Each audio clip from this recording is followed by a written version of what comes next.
Hello everyone. एक थोड़े लंबे टाइम के बाद फिर से मैं आ चुकी हूँ आप लोग के सामने।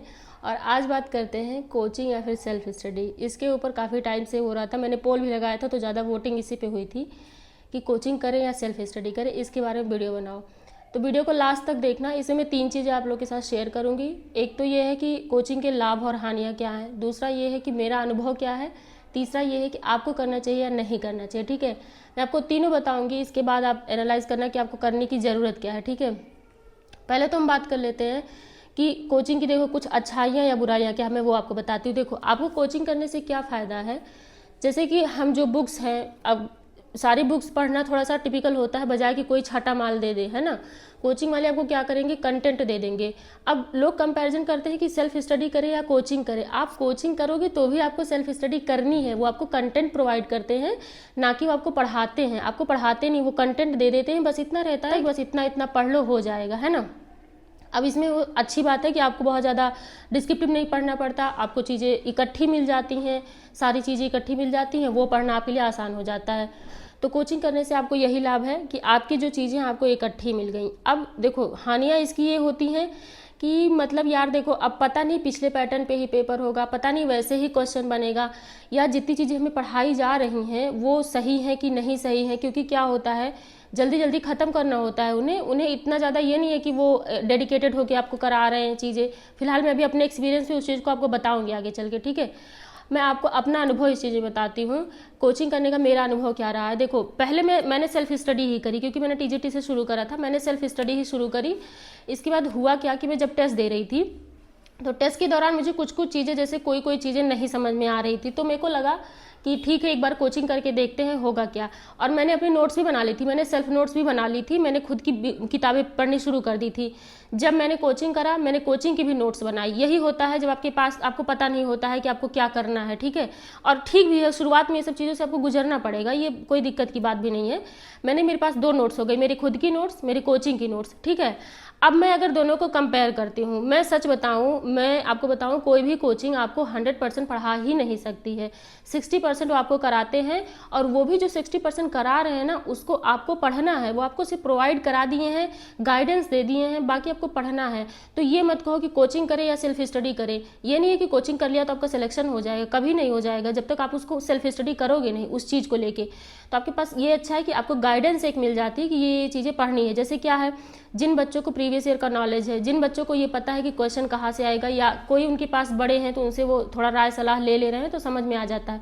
भाई जिन बच्चों को बिल्कुल ही पता नहीं है कि कहाँ से क्या उठेगा, क्या क्वेश्चन बनेगा, तो उनके लिए मैं कहूँगी कि आप कोचिंग जरूर करो। ठीक है, आप कोचिंग जरूर कर लो एक बार गाइडेंस के लिए, लेकिन उस पर इतना ज़्यादा निर्भर मत होना कि जो कोचिंग में कराया जा रहा है वही करो। मैं आपको बता रही हूँ, कोचिंग वाले आपको कभी पढ़ने देंगे ही नहीं, इतना मैटर।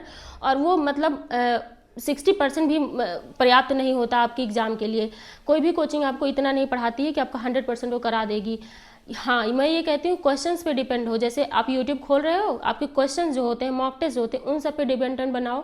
थ्योरी पढ़ने के लिए आप ये मत बनाओ कि चलो कोई कोचिंग कर लिया और नोट से ही छापते रह जा रहे हो। पहली बात तो चलो टीजीटी का पेपर अब फिर से नहीं होगा, जहाँ तक है अभी तक पीजीटी टल चुका है, टीजीटी भी 19 दिसंबर को नहीं ही करा पाएंगे क्योंकि इतनी व्यवस्था है नहीं।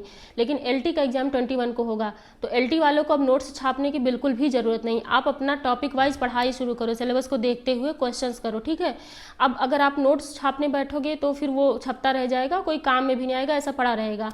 आप क्या करो, टीजीटी, लेकिन जो जिनको अभी है तो मुझे लगता है उन्हें फिर से एक बार टाइम मिल चुका है, अभी होने वाला नहीं, 2026 तक तो जाएगा ही।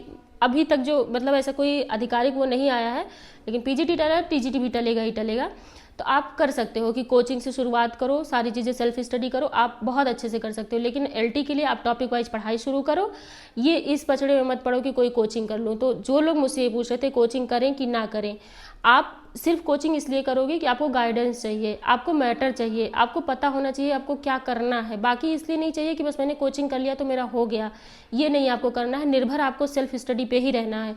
बुक्स में इतनी सारी चीज़ें हैं, मैं आपको बताऊं, अगर आयोग ने नया क्वेश्चन बना दिया तो आपको कोचिंग वाले कभी बताए ही नहीं है कि क्या है। तो इस चीज़ का आपको ध्यान रखना है। कोचिंग आपको गाइडेंस के लिए ले लेना है, जैसे आप पता करो जो बहुत महंगी कोचिंग ना हो, थोड़ी अफोर्डेबल हो तो ले लो, गाइडेंस के लिए कोचिंग ले लो टॉपिक वाइज।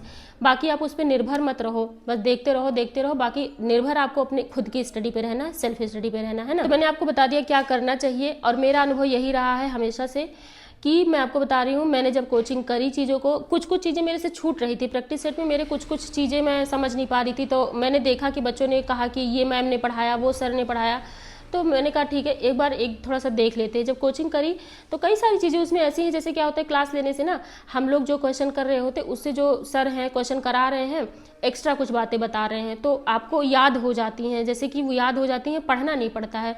तो ये चीज़ बढ़िया है कि आप अगर कोचिंग करोगे तो लाभ ही है आपका, हानि नहीं है, लेकिन आपको निर्भर नहीं होना है बहुत उस पर, है ना। और नोट्स की बात, अब इसी में हम नोट्स की बात कर लेते हैं। बहुत से लोग पूछते हैं कि नोट्स बनाएं कि ना बनाएं। देखो मैं फिर बता रही हूँ, टीजीटी के लिए टाइम है, उसके लिए आप नोट्स बनाओ। एलटी के लिए नोट्स बनाने प्लीज़ मत बैठना, क्योंकि इतना समय है नहीं, 2 महीने 3 महीने का टाइम है। आपको ज़्यादा से ज़्यादा मॉक टेस्ट लगाने हैं, टॉपिक वाइज पढ़ाओ। आप मॉक टेस्ट लगाओ जिसमें आपको फंस रहा हो, जाके थ्योरी पढ़ लो बुक्स में, बस इतना ही करो। बाकी ये मत करने बैठो कि नोट्स छापो, बहुत टाइम लग जाएगा। तो बस यही करना है आपको। कोचिंग आपको सिर्फ गाइडेंस के लिए लेनी है, प्लस आपको निर्भर अपने सेल्फ स्टडी पे रहना है। जो 6 बुक्स दी गई हैं आप बुक्स उठाइए, बुक को पढ़िए लाइन बाय लाइन। आपको नहीं समझ में आता है नोट्स बनाइए, अगर आपके पास टाइम है तो वो आप देखिए किस एग्जाम की आप प्रिपरेशन कर रहे हो, ठीक है, उसके अकॉर्डिंग आप पढ़ाई शुरू करिए। सिर्फ कोचिंग पे डिपेंड होने का कोई मतलब नहीं है। कोचिंग आप इसके लिए करिए, मॉक टेस्ट लेना है, क्वेश्चंस करने हैं, कोई टॉपिक आपको नहीं समझ में आ रहा है वो ले लिया, चल रही है क्लासेस। बाकी बहुत ज़्यादा थ्योरी पे डिपेंड मत होना, बहुत हल्का पढ़ाते हैं, मैं सच बता रही हूँ, बहुत ज़्यादा कोई अंदर में घुस के पढ़ाता नहीं है। और भाई सेटिस्फाई तो तभी होते हैं जब हम किताब पढ़ते हैं। अगर आपकी किताब में 5 क्वेश्चन बन रहा है, कोचिंग वालों ने ऊपरी ऊपरी बता दिया है, तो आपको पता कैसे चलेगा कि आपको आएगा क्या? ये तो नहीं, वो तो प्रीवियस ईयर के अकॉर्डिंग पढ़ा रहे हैं चीज़ों को। तो आपको इसलिए कोचिंग बस गाइडेंस के लिए करना है। मैंने कई बार ये बात बोल भी दी है, और निर्भर आपको अपने सेल्फ स्टडी पे रहना है। और आगे वाली वीडियो आप लोग बताइएगा मैं किस चीज़ पे बनाऊँ। इस वाली वीडियो में थोड़ा गैप हो गया, थोड़ा मैं बिजी थी इस वजह से। लेकिन आपको अगर वीडियो अच्छी लगी होगी तो लाइक करना और बताना, सजेशन देना कि मैंने सही बताया है कि नहीं बताया है, या कुछ और ऐड करना हो। बाकी जिसकी जो समस्याएं होंगी आप फिर से कमेंट करना, और मैं सबका रिप्लाई भी देखती हूँ और सबको जवाब भी देती हूँ। तो जो भी जैसे होगा आप बताना, मैं आपके कमेंट का रिप्लाई ज़रूर करूँगी। Bye bye, thank you.